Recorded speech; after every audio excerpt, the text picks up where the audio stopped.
ओम श्री गुरुवे नमः। ओम शांति शांति शांति। आनंद रत्न।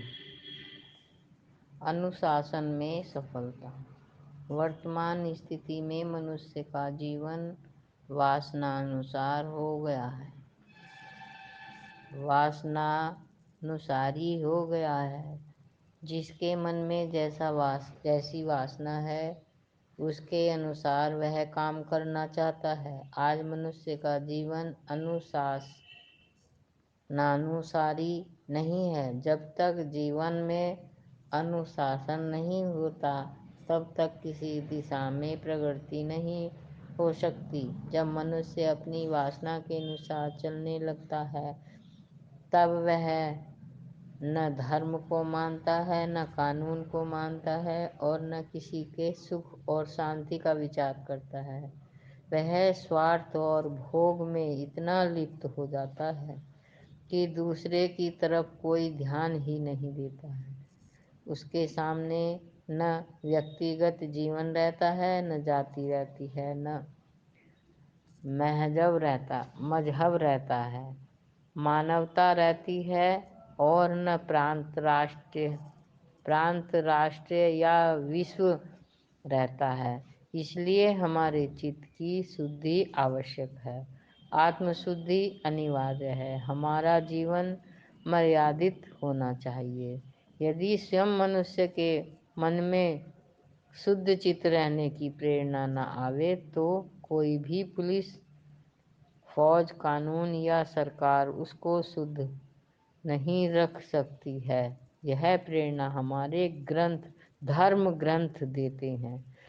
वे मनुष्य के हृदय में ऐसा संस्कार बैठाते हैं कि वह सुव्यवस्थित हो जाए।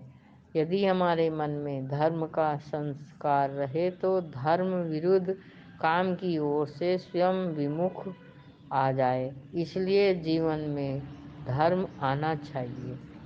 इसके लिए थोड़ी वीरता भी आवश्यक है। यदि मनुष्य के वीर्य न हो तो वह अपने धर्म पर दृढ़ नहीं रह सकता।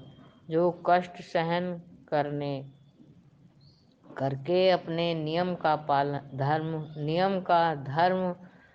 पालन करने के लिए तत्पर नहीं है उसके जीवन में आत्मबल कहाँ से आएगा। इसलिए ऐसे रास्ते से चलो, ऐसे नियम रखो जिससे थोड़ा कष्ट उठाना पड़े। उत्साह से वीरता आती है। साहित्य में वीर रस का अस्थाई भाव उत्साह होता है। उत्साह दिलाने के लिए कोई बोलने वाला भी चाहिए।